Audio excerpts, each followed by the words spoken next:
శ్రీమతే రామానుజాయ నమః. ఓం అస్మద్గురుభ్యో నమః. నేటి మంచి మాట. మోక్షాన్ని ప్రసాదించేది ముకుందుడే. ముకుంద అని విష్ణు సహస్రనామాల్లో ఒక గొప్ప నామం ఉంది. ముకుంద అంటే మోక్షాన్ని సైతం ప్రసాదించేవాడు అని అర్థం.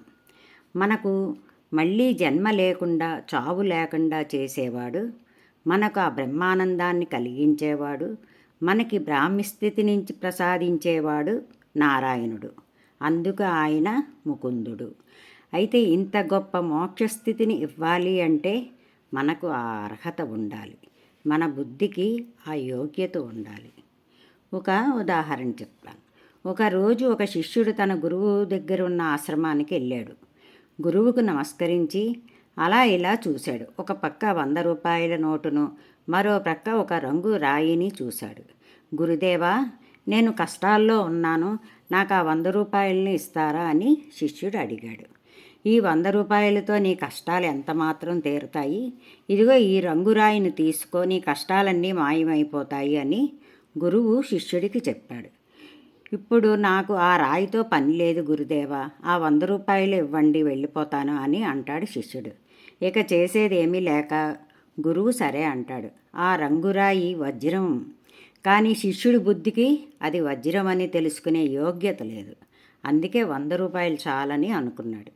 అలాగే నారాయణుడు ఎవరైనా నా దగ్గరకు వచ్చి మోక్షాన్ని అడుగుతారా, అడిగితే ఇచ్చేద్దాం అని ఎదురు చూస్తూ ఉంటాడట.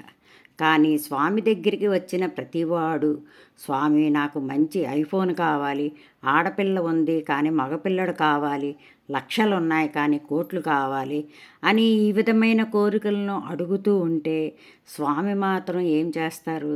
తదాస్తు అంటాడు. కానీ ఎవరైతే నారాయణ, నాకు నీవు తప్ప ఇంకేదీ వద్దు అని అనన్యమైన భక్తితో జ్ఞానిస్తారో అలాంటి వారికి ఏకంగా మోక్షాన్నే ఇస్తాడు. కాబట్టి మనం ఖరీదైన వస్తువుల కోసం, సిరి సంపదల కోసం భగవంతుణ్ణి ప్రార్థించాల్సింది. మన అసలైన సమస్య చావు పుట్టుకలు.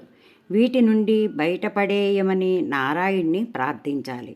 మన ఆర్తి నుండి వచ్చేదే ప్రార్థన. మన ఆర్తి దేనికోసం? భక్తియుక్త సేవలో ఎల్లప్పుడూ ఉండడం కోసం, అంతేగాని ఈ శరీరాలతో భోగించడం కోసం కాదు. భోగించే కొద్దీ బంధాలు పెరుగుతాయి, కానీ ఆ ముకుందుడితో యోగించే కొద్దీ మన బంధాల నుండి విడుదల, అదే మోక్షం. ఈ విధంగా మనకు మోక్షాన్ని ప్రసాదించి మనకు చావు పుట్టుకలు లేకుండా చేసే పరమ దయాస్వరూపుడు ముకుందుడు. విష్ణు సహస్రనామాలలో ఎంతో లోతైన జ్ఞానం ఉంది. సర్వం శ్రీకృష్ణార్పణమస్తు. లోకా సమస్తా సుఖినో భవంతు.